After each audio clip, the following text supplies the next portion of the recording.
What's up, everyone? I hope everyone out there is doing well today. Today we have a question from Wadup who asks, common sense alongside Tails plus Tor plus cash sourced Monero and PGP contact with a trusted vendor would be enough in terms of security.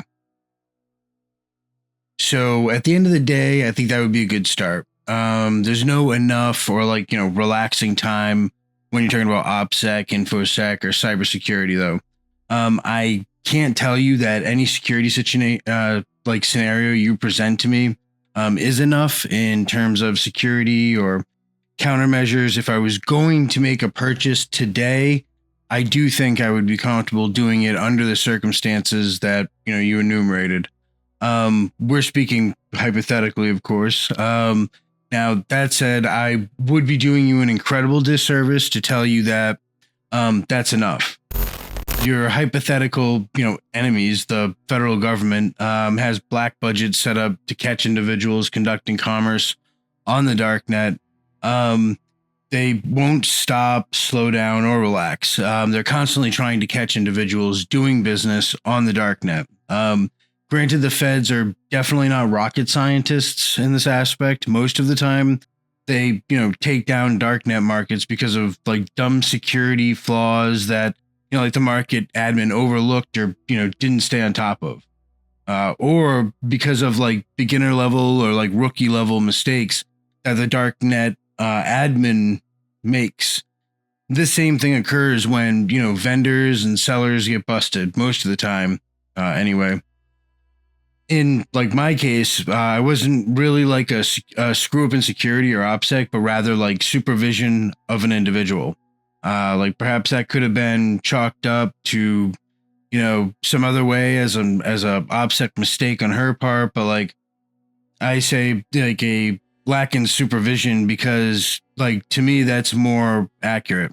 9 times out of 10, rookie level mistakes occur that lead to someone getting raided or arrested. It's not that the feds are that good or that intelligent. It's that complacency kills and creeps into OpSec over time.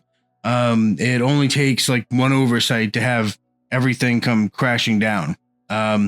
It's like Barksdale in the HBO series The Wire, when he says it only takes you being late or slow one time, and how are you never going to be late, never going to be slow. It's a valid point. And I'm paraphrasing, by the way. I don't exclude myself from this category. Had I been supervising my cousin correctly, she would have never been complacent, and gotten relaxed in shipping packages to begin with. In turn, the United States Postal Inspector would have never illegally opened any packages. And as a result of that, no warrant would have ever been issued. Essentially, had I stayed on top of making sure that my cousin did her job correctly, instead of going to federal prison, I would have been a multimillionaire. Or who knows, maybe I would have gotten to a point where I was ordering hundreds of keys and then, gotten busted and wound up with a life sentence.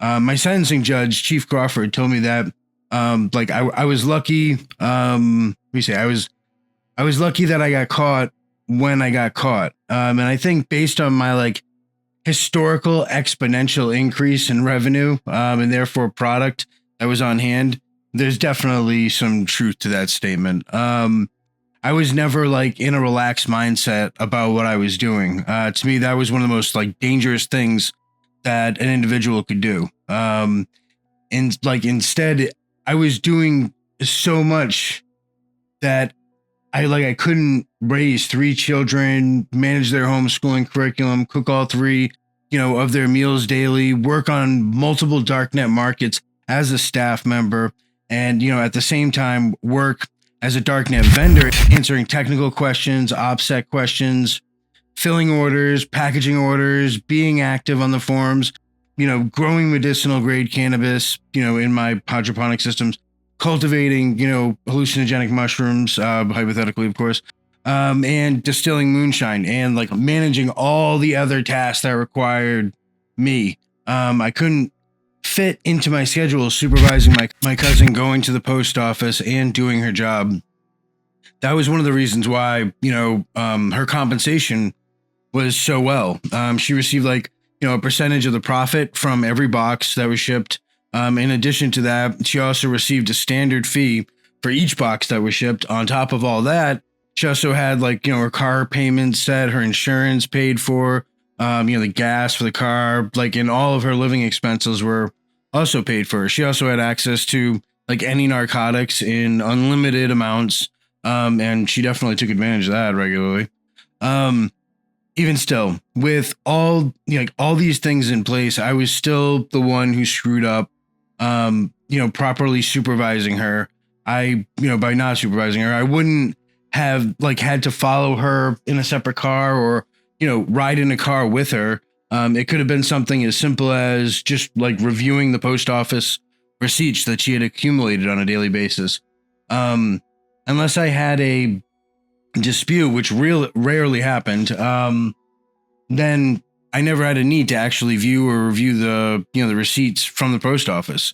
So I never really looked at the receipts she had gotten from the post office because technically I saw no need to. The primary cause for this was twofold. I trusted her to do her job right.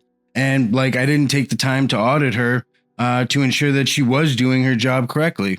This, as we all know, ended up being the reason for my downfall. Aside from her actually ratting, that is. I'm ranting now. I digress. To answer your question, if I were a buyer, I would feel comfortable making a purchase under the conditions that you listed. That said, in good conscience, I can't recommend that anyone ever feel relaxed or safe in that environment.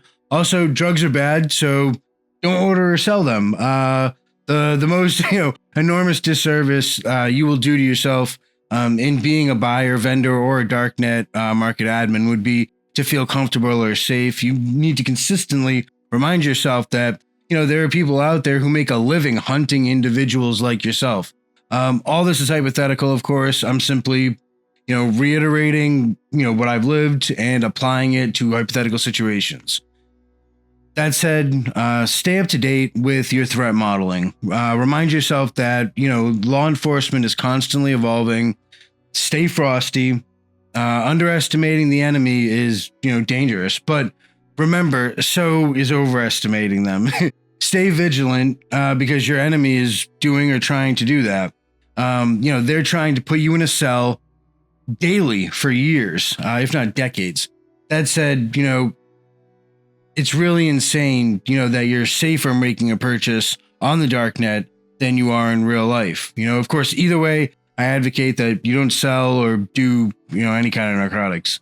But at the same time, as a free human being, you're free and have the prerogative to put anything into your body or make money, any way you choose.